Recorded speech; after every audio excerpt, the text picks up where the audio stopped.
My name's Logan, and I just turned 30 a few months back. I guess if you saw me now, clean cut, tailored blazer, Porsche keys dangling from my fingers, you'd think I was one of those guys who had everything handed to him. But nothing could be further from the truth. Because while some people grow up in families that lift them up, mine had a talent for reminding me, in 100 little ways, that I wasn't the chosen one. That title belonged to my older brother Jake, 2 years older, smug as ever. And from the moment we were old enough to walk, my parents made it clear which one of us was destined for greatness.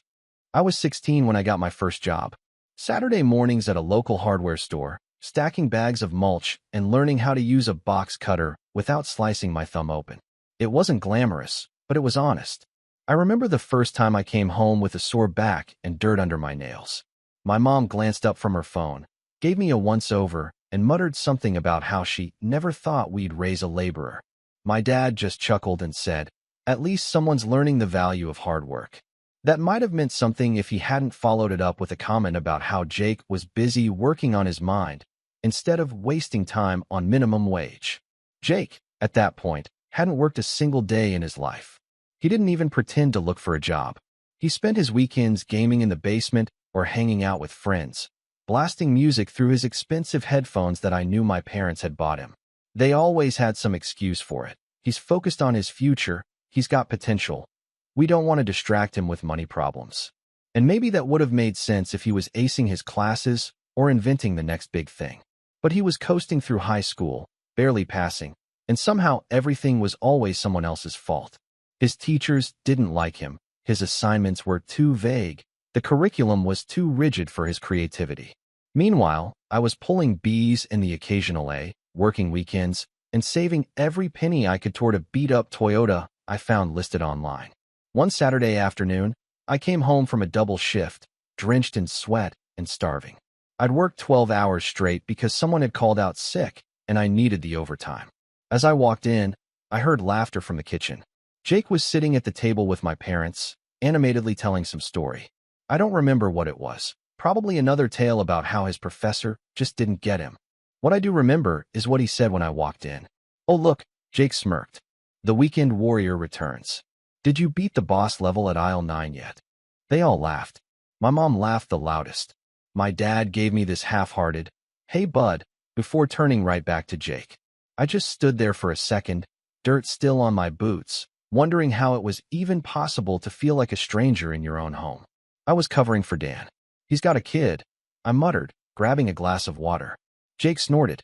"You know, most people your age are out partying, meeting girls, doing normal stuff.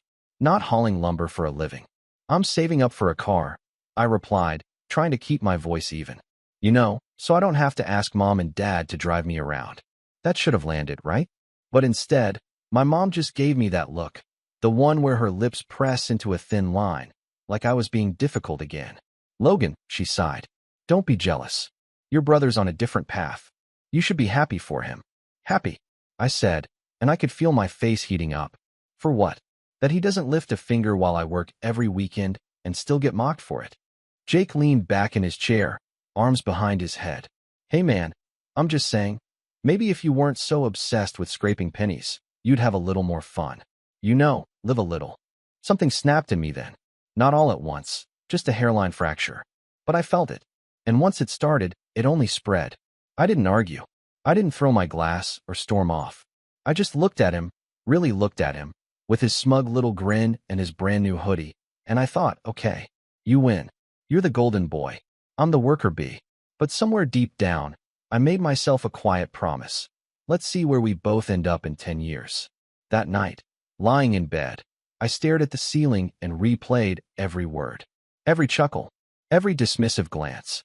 I didn't cry. I didn't get angry. I just planned. And over the next few months, that plan became my fuel. But at the time, none of them knew. They just kept laughing. And Jake just kept coasting. And I kept working. But I stopped waiting for them to notice. Because one day, I knew they would. And when they did, it wouldn't be with a handshake. It'd be with a rearview mirror and the sound of my engine purring as I drove away.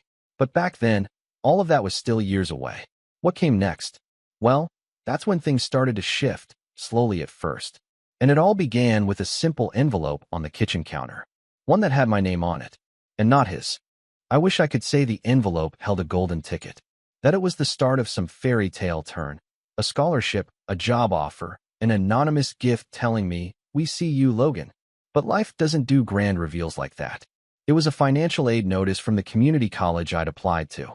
A cold, folded piece of paper reminding me that even if I could cover tuition with my savings, I'd still need to work full-time to make rent and keep the lights on in the shoebox apartment I'd just found online. But to me, that envelope was a declaration. I'm doing this alone. It was freedom in ink and bureaucracy. I didn't even show it to my parents. There wasn't a point. I already knew the script. Jake was going to state. Not just any state school, the big one. The one with the football stadium that looked like a spaceship and tuition fees that made your stomach drop. He didn't apply for aid. Didn't need to. My dad marched around bragging about it like he'd built the school brick by brick. My mom hosted a dinner to celebrate Jake's big brain and made me take the trash out mid-toast. "Don't glare, Logan," she whispered as I grabbed the garbage bags. This is Jake's moment. Jake's moment somehow became his season. Suddenly, he was treated like some hometown hero about to solve world hunger. Meanwhile, I kept my head down, added more shifts at the hardware store, and quietly planned for September. I'd already accepted my place, the invisible son, the one who held doors open and vacuumed the living room before guests arrived, then disappeared so Jake could shine. But the breaking point didn't come from one moment. It came from 1,000 tiny ones. Death by 1,000 sighs, eye rolls, and subtle insults. It's funny how pain builds. It doesn't knock you over at once, it erodes you. Slowly. Until one day, there's nothing left to chip away. It was a humid August evening, 2 weeks before Jake was set to move into his dorm, when it all collapsed. I'd just finished a closing shift and came home to find the living room cluttered with bags, boxes, and enough electronics to open a mini Best Buy. My parents were arguing over whether Jake needed a second monitor for his creative projects. He was stretched across the couch, phone in hand, one sock on, eating chips straight from the bag. "Hey, Logan," my dad called. "We need your help loading the car. Jake's new stuff."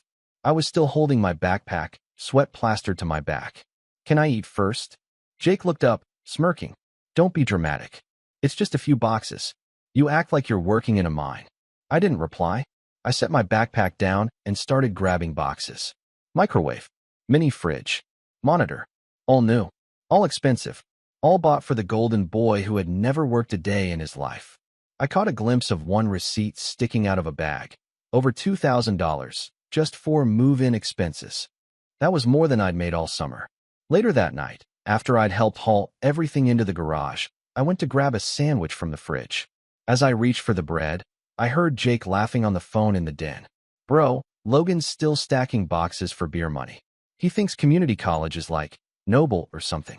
Dude's acting like a martyr for showing up to work on time." Pause. Then more laughter. "No, man, they're not helping him. My mom says he made his choice. They offered to help if he went to state, but since he wanted to be independent or whatever, they let him figure it out himself." Kinda hilarious. I stood there, bread in hand, heart frozen. They offered to help me? That was news to me. I waited until he was done. Waited until I heard the telltale, "I'm starving," grunt followed by him heading upstairs. Then I walked into the den and sat in Dad's armchair, staring at the blank TV screen, its black surface reflecting a version of me I didn't quite recognize anymore. I didn't know who to confront first, but it turns out I wouldn't have to, because the very next day, I found out what betrayal really felt like. I came home from work and found the kitchen filled with relatives, cousins, uncles, even my great-aunt Irene with the raspy laugh. Balloons tied to the chairs, a cake on the counter, gold foil letters that spelled, "Congrats, Jake." My mom spotted me and clapped. "There he is. Logan, you're just in time." "For what?" She blinked. "Jake's surprise dinner. We're celebrating early. He's leaving for orientation tomorrow." Tomorrow. No one had told me. "Yeah," she said, brushing flour from her apron. "We figured you'd be working anyway." The cousins chimed in. "Jake's gonna crush it at state. Future tech mogul. Man, I wish I was that smart." Someone nudged me. "You going to school too?" "Community college," I said quietly. "Oh," they replied, as if I'd said kindergarten. Jake came downstairs in a button-up shirt and jeans. His hair was freshly cut. Mom handed him a card. Everyone gathered. Dad put an arm around him. This, Dad announced, is what we always knew was coming. A man who'll make a difference. He's got potential, the kind you can't teach. It's just in him. Jake grinned. Thanks, Pops. Then Mom handed him another envelope. This is from us. For expenses. He opened it and whistled. Whoa, this is a lot. We believe in investing in the future, she said, beaming. I felt something twist in my stomach. Later, after dinner, I found the envelope crumpled on the side table. Curiosity got the better of me. I peeked inside. A check. $5,000. I stood there, holding it like it was radioactive. My pulse thudded in my ears. 5,000. The same people who told me there wasn't enough to help with rent, or books, or even a basic laptop, had just handed Jake $5,000 after buying him every gadget in the store. I didn't speak to anyone that night. I didn't sleep, either. The next morning, Jake left for college. The house was weirdly quiet without his playlist thumping from the basement. I spent the next year grinding. I worked 2 jobs, mornings at the college library, evenings at a nearby diner.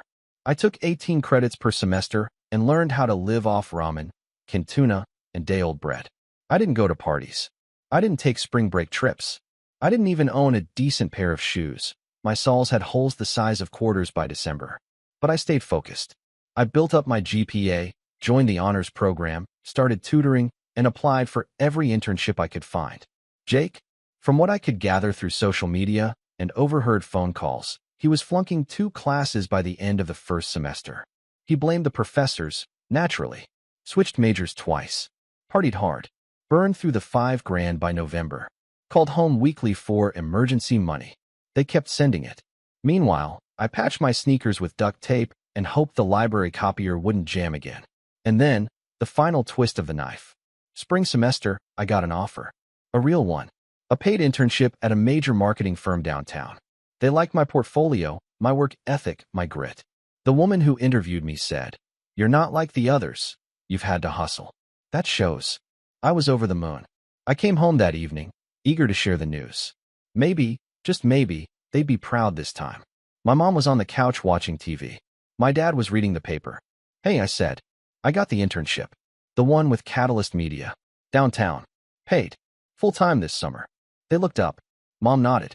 "That's nice." Dad lowered his paper. "But what about school? I can do evening classes. This is a huge opportunity." He grunted. "Just don't lose focus. Not everyone can coast forever like Jake." That was the first time he'd even hinted that Jake might not be living up to expectations. But then came the gut punch. "Well," my mom added, "maybe now you can start paying for your own health insurance. We've been covering you both." My mouth went dry. "I've been paying mine for over a year." She blinked. "Oh, right. Must have been Jake's then." I nodded slowly. Then I walked out. That was the last time I tried to make them proud. From that point on, I stopped asking, stopped hoping, stopped waiting for applause. I started building something they wouldn't understand. Something mine. And as I grew, slowly, quietly, I watched Jake unravel. You'd think landing a paid internship in the middle of college, one that actually aligned with your career, would be the beginning of everything turning around. In a way it was, but not right away. Because when you grow up being told you're second best, invisible, even, you don't just shake that off the minute someone else sees your value. You carry it, quietly, like a stone in your chest. Even as things start looking up, you keep glancing over your shoulder, wondering if someone's going to take it all away. Tell you it was a mistake. Remind you where you really belong. That's where I was when I started the internship at Catalyst. I didn't have the right clothes. I wore thrifted button-ups and pants one size too big, held up with a belt that had 3 extra holes punched in it. My laptop was so old it wheezed every time I opened a browser tab. I couldn't afford parking downtown, so I took the bus every morning, then walked 7 blocks to the building. Rain, heat, didn't matter. I showed up. Every single day. Early. The office was all glass walls and open space, the kind of place where people actually enjoyed what they did. It was intimidating at first. Everyone had crisp clothes and fancy watches, and they moved like they'd always known they belonged there. Except me. I stayed quiet at first, did my work, took notes, listened more than I talked. But slowly, I started noticing something. No one cared where you came from. They cared how you carried yourself, how you showed up, how much you cared. So I gave it everything. I offered to stay late, took on side projects, asked smart questions.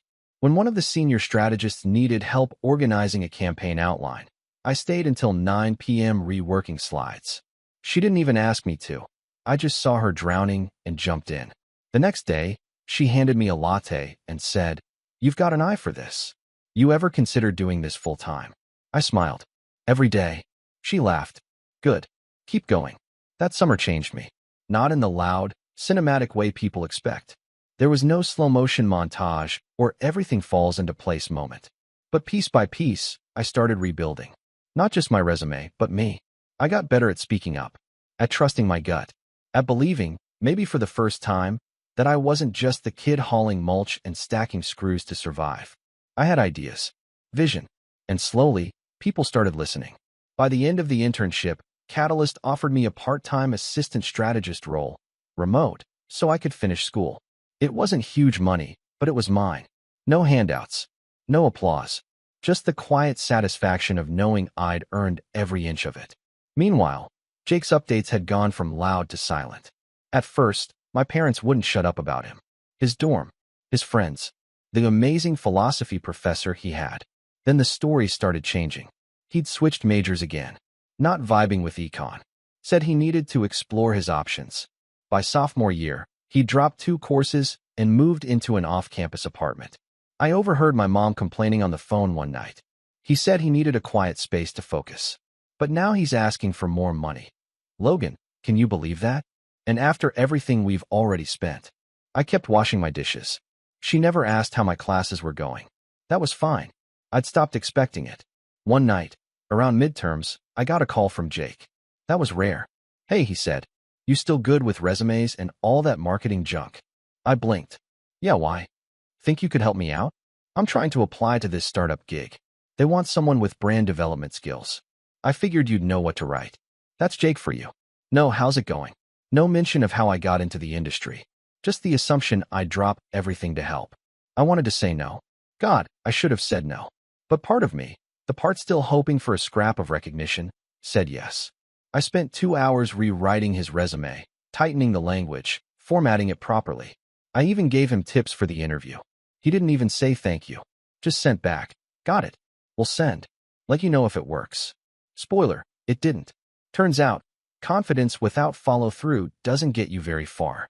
A few weeks later, I found out he'd failed 2 more classes. My parents bailed him out with more money and a lecture that I'm sure lasted no more than 10 minutes. "He's just under a lot of pressure," my mom told me. "He's got potential, Logan. It's just taking time." Still waiting on that potential, I thought, but I didn't say it. Instead, I went back to work. Finished my associates with honors. Applied to transfer to a 4-year university with a strong communications program. Catalyst wrote me a glowing letter of recommendation. I got in. Full ride. It felt surreal. I remember standing in the middle of my crummy studio apartment, holding the acceptance letter in one hand, my cracked phone in the other. I didn't even know who to call. I thought about telling my parents. Then I remembered Jake's last emergency. He'd overdraft his account buying speakers for his apartment. My mom Venmo'd him $200 without blinking. I crumpled the letter and threw it into the air like confetti. Celebrated alone. Made grilled cheese. Sat on the floor and watched the letter flutter down. That fall, I moved to the university dorms. They weren't fancy, but they were clean. I had a roommate who kept to himself and a campus job that covered books. I stayed on part-time at Catalyst remotely and started building a freelance portfolio on the side. Small businesses, personal brands, musicians looking to promote albums. I learned how to build websites, run ads, write copy that actually converted.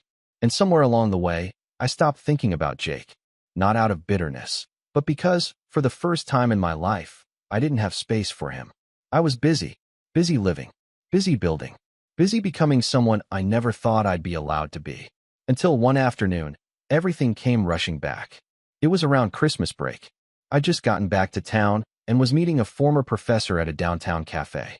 As I waited outside for her, sipping lukewarm coffee, I felt a tap on my window. I looked up. Disheveled hoodie, dirt-streaked face, hair like it hadn't been washed in weeks. "Spare change, man." His voice was cracked. Familiar. I blinked. "Jake." He froze. His eyes widened, and for a second, I saw something I'd never seen on his face before. Not arrogance. Not amusement. Shame. He stepped back like I'd slapped him. I got out of the car slowly, heart racing. What happened to you? He looked down. It's been a rough year. A rough year. He nodded, barely meeting my gaze. Dropped out. Tried some gigs. Startup didn't work out. Then the lease ran out. Parents said I had to figure it out on my own. I stared at him. They cut you off? He nodded again. They said, if I couldn't take responsibility, they wouldn't keep enabling me. The irony hit me like a wave. Now they set boundaries? Now, after all the money and excuses and he's just under pressure? I looked him over, the frayed sleeves, the worn-out shoes, the way his jaw clenched like he was trying not to cry. And then I realized something.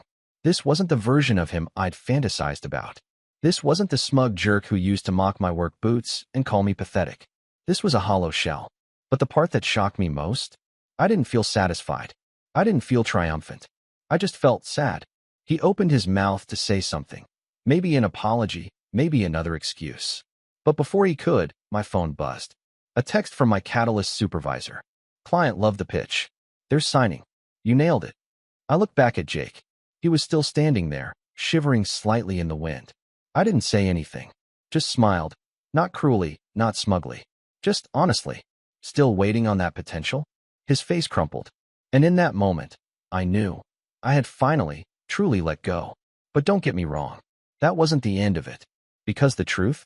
That cafe wasn't just a random spot. It was the first meeting for a deal that would change everything. I didn't hear from Jake again after that day outside the cafe. I didn't call, didn't text. I didn't even tell anyone what happened. Not because I was trying to be dramatic, but because I had nothing left to say. That moment, him standing there in a worn-out hoodie asking me for spare change, wasn't just an emotional climax. It was a revelation. It was the moment I realized I'd already won the war. But the war wasn't against him. It was against who I used to be. And that guy, the kid desperate for approval, the one begging to be seen, was long gone.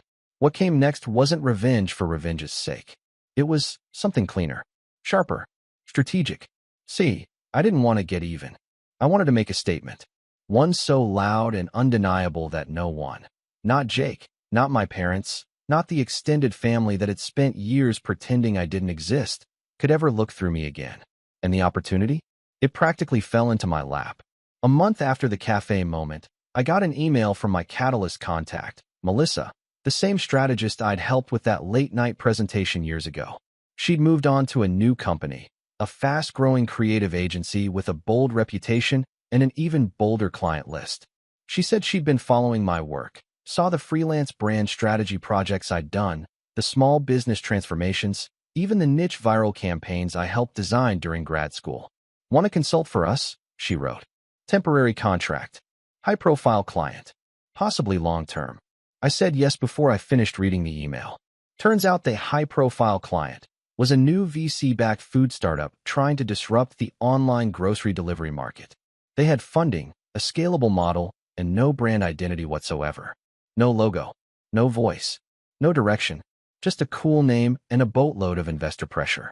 And they were desperate for a brand strategist who could take raw chaos and turn it into something clean, trustworthy, and viral. Enter me. I didn't sleep much that month. Between the consulting gig, wrapping up classes, and keeping up with my Catalyst duties, I ran on 4 hours a night and enough coffee to stun a horse. But I was in the zone. I lived for the deadlines, for the chance to build something real. The startup loved my work, so much so that they extended the contract indefinitely and began feeding me more influence in their internal meetings. That's when I started noticing something odd. One of their marketing interns, a guy named Nate, kept referencing a branding guy they'd hired before me. Said he had flaked, left a mess behind, wasted time, blew through a small budget, and left the startup scrambling before launch. I didn't think much of it until I saw one of the early pitch decks buried in a shared folder. The name on the bottom of every slide? Jake. I stared at it for a solid minute, not breathing. Of course he'd tried to break into this world. The same one he mocked me for years ago. The one he called boring marketing junk. And of course he'd failed. Because branding isn't about buzzwords and fonts. It's about people. And Jake never understood people unless they were handing him something. I didn't say anything to the team. That wasn't my style. But I did quietly clean up every trace of his work, reorganized the entire pitch, rewrote the copy, rebuilt the visuals from scratch. When we presented the new direction to investors, they loved it. One of them even called it a complete 180 from the last guy. I just smiled. And that's when the idea came to me. Not a childish prank, not a shouting match, an opportunity to show everyone exactly what I'd become, not out of spite, but out of undeniable, visible, unshakable success. Here's what I knew. Jake was back in our hometown, still bouncing between couches, still making excuses, still waiting for someone to hand him another opportunity he hadn't earned. And my parents? They were quieter now. The bragging had stopped. No more, "Jake's going to change the world" phone calls. No more updates. Just silence. Until, one day, my mom called me out of the blue. "Logan," she said, trying to sound casual. "How are you, honey?" I almost didn't recognize her voice. It had been over a year. "I'm good," I said. "Busy." "Oh, that's great. I saw your LinkedIn. You've been doing well, huh?" I didn't reply. I let her squirm a little. She cleared her throat. "Listen, your brother. He's going through a rough time." There it was. The real reason. She gave me some vague story about how Jake had lost a few opportunities and was trying to find his footing. I nodded through it, sipping my coffee. Then she dropped the kicker. "Do you think you could help him out? Maybe put in a word at one of your companies? Just until he's back on his feet." I almost laughed. Almost. But instead, I said, "Let me think about it." And then I got to work. See, I wasn't going to hand Jake a job, but I was going to build a stage big enough that when I finally stepped on it, the whole family, especially him, would have no choice but to look up. I started pulling strings. That food startup? They were launching nationwide. I pitched a full-scale digital campaign, complete with branded pop-ups, influencer tie-ins, and a short-form docuseries about modern food culture and tech disruption.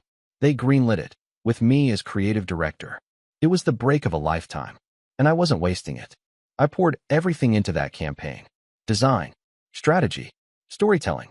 I hired a small team of hungry, underdog freelancers like me. Folks who'd been overlooked, underestimated, told they weren't polished enough. Together, we built something raw and real and addictive. The campaign went viral. We got featured in 2 major industry magazines. Our trailer was retweeted by a celebrity chef with 10 million followers. Suddenly, people were calling me. Startups, agencies, investors. They wanted the guy who built that. But it wasn't about the clients. It was about the next step, the big one. So I took a portion of my savings and made a move. I leased an office downtown. Clean, modern, glass walls like Catalyst, but scrappier, hungrier. I called it Ember & Company, a boutique branding firm for underdogs with fire. And I hired 2 full-time staff, plus 3 rotating contractors, all people like me. Hustlers. Kids who didn't go to Ivy League schools, but knew how to build magic out of chaos. The day the sign went up, that's when it really hit me. I'd done it. Not by chasing approval. Not by begging for a seat at someone else's table. But by building my own. And then, I invited the whole family to see it. I planned a launch party. Nothing huge, just enough to make noise. Local food. Custom cocktail menu. Portfolio wall with framed campaigns. And on the invite list, my parents. A few aunts and uncles. Even Jake. I didn't expect them all to come. But they did. They walked in looking dazed, like they'd accidentally wandered into someone else's success story. My mom kept adjusting her purse strap. My dad tried to act impressed, but couldn't stop glancing at the price tags on the wall art. Jake came in last, wearing a borrowed blazer and the same smirk he'd worn in high school. "Nice place," he said, looking around. "Thanks," I replied. Did it without a single handout. He winced. But I wasn't done. "Want a drink?" I asked, gesturing to the bar. "We've got something special tonight. A little toast to underdogs." He followed me. The room buzzed with clients and press and curious friends of friends. I stood by the mic stand, raised a glass, and cleared my throat. "Thanks for being here," I said. "Some of you know my story. Some don't. But I'll keep it simple. This company was built by people who were told they weren't enough, who were mocked for working weekends, who were told to be happy for someone else's potential while they scraped together a future." I glanced at Jake. He looked away.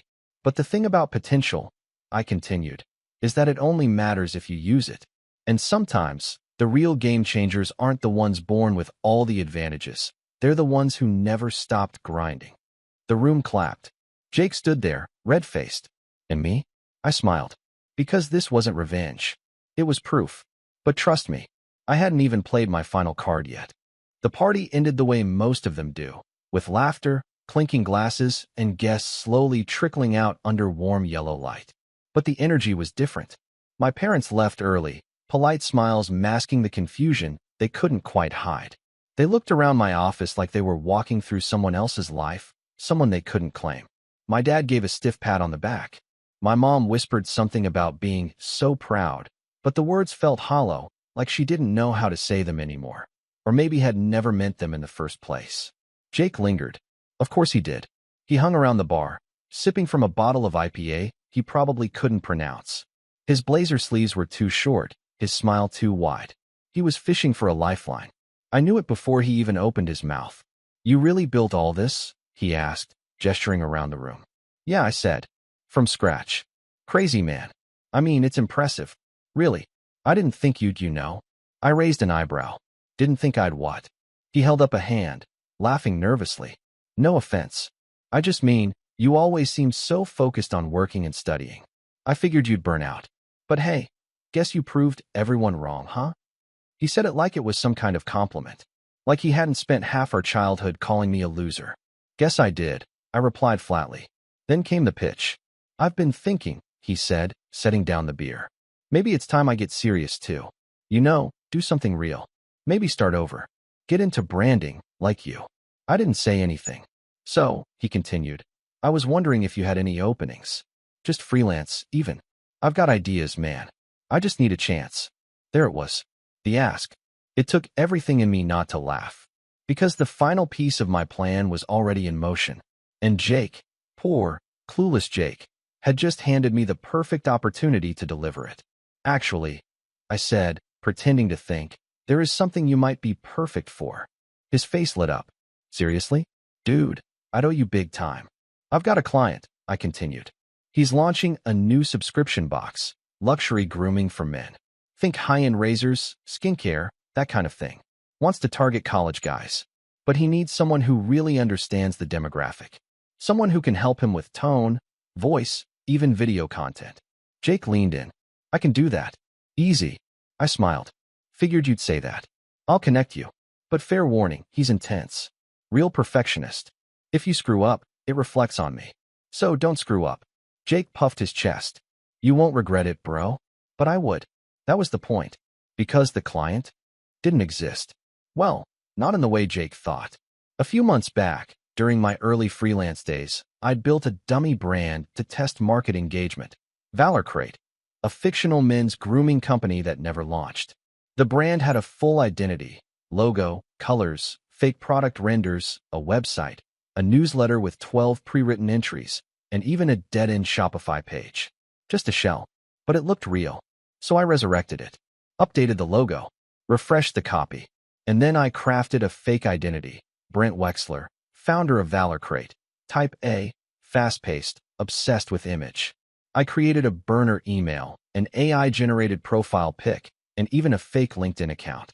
It was disturbingly easy. Then I had Brent reach out to Jake. The emails were short, clipped, professional. The tone? Cold. Jake responded like a golden retriever chasing a stick. Brent assigned him small tasks at first, sample tweets, fake ad scripts, mock slogans. Jake sent them back with endless emojis and hashtags, clearly trying too hard. Brent replied with vague encouragement and more tasks. Then came the real kicker. Brent sent Jake a contract, fake, of course, that included a clause about compensation being performance-based after a 90-day trial period. Jake signed it without blinking. For 3 months, I kept him running in circles. Mock-up after mock-up, concept after concept. Each time he'd ask about payment, Brent would reply with corporate jargon. "We're finalizing budgets, waiting for series of funding. Legal is reviewing invoices." Jake swallowed it all, because he wanted in. He wanted the lifestyle, the respect. He wanted what I had. But you can't shortcut character. You can't fake discipline. And Jake was faking everything. Around week 12, Brent told him there'd be a live investor pitch, a chance to prove himself. Jake panicked. He begged for slides, bullet points, anything. So I, as Brent, sent him a pitch deck. It was full of red herrings, buzzwords with no meaning, fake stats, broken data links, slide titles like Vision Synergy 4.0 and Customer Domination Matrix. It was nonsense, and I told him to present it solo to an investor friend of mine. The meeting was set at a co-working space I'd rented for the afternoon. I hired an actor, clean-cut, mid-40s, with a no-nonsense face, to play the role of Marcus Chun, a venture capitalist from Stone River Capital. I gave him a script, told him to act confused, frustrated, skeptical. Jake showed up in a wrinkled dress shirt, holding a flash drive and sweating through his collar. I watched from the other room through a glass wall. He bombed. Every slide confused him. The stats didn't add up. The actor kept interrupting with questions Jake couldn't answer. Who is your target demo again? Why is your retention rate based on fictional projections? Why are there 2 slides labeled Slide 5? Jake stammered, apologized, tried to recover, but by the end, Marcus just shook his head and said, "We'll pass. Best of luck." Jake left crushed. And I walked into the empty room 15 minutes later and picked up his forgotten flash drive. It had the words "Final Pitch" scribbled in Sharpie. I almost felt bad. Almost. But the fallout wasn't over. The next day, Brent emailed Jake. This trial was disappointing. We're terminating the contract, effective immediately. Do not contact us further. Jake responded with a flurry of desperate messages. What did I do wrong? I thought we had something. Can we talk about this? I never replied. Instead, I sent one final email, not from Brent, but from me. Subject line: still waiting on that potential? No body. Just an attachment. A screen cap of Jake's own words from years ago. A Facebook comment under one of my high school photos. Logan thinks he's such a big shot for working at Ace Hardware. Pathetic. You'll be folding boxes forever, bro. Meanwhile, I'll be making real money with my brain. LOL. The silence afterward? Deafening. I didn't hear from Jake for months. But I did hear from my parents. The next time my mom called, her voice cracked. Jake's not doing well, she said. I stayed quiet. He's different now.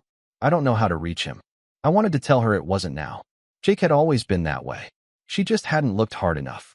But I didn't say it. I let her sit in the silence. The final act of revenge wasn't loud. It wasn't cruel. It was a mirror, held up so they could see the truth they'd spent 2 decades ignoring. Jake wasn't the victim. He was the result of constant praise without performance, of love without limits, of potential without action. And me? I'd been forged in the fire they left me in. Now I stood above it. Clear. Whole. Unapologetically me. Somewhere, Jake's probably still chasing shortcuts. Still waiting for the next handout. Still blaming the world for not bowing to his greatness. But I'm done looking back. Because the truth is, I didn't destroy Jake. He just finally caught up to the version of himself he'd been running from all along. And me? I kept driving. Porsche humming. City lights blurring past the windshield. My life, finally mine. No apologies. No more looking over my shoulder. And for the first time in forever, I didn't owe anyone a thing.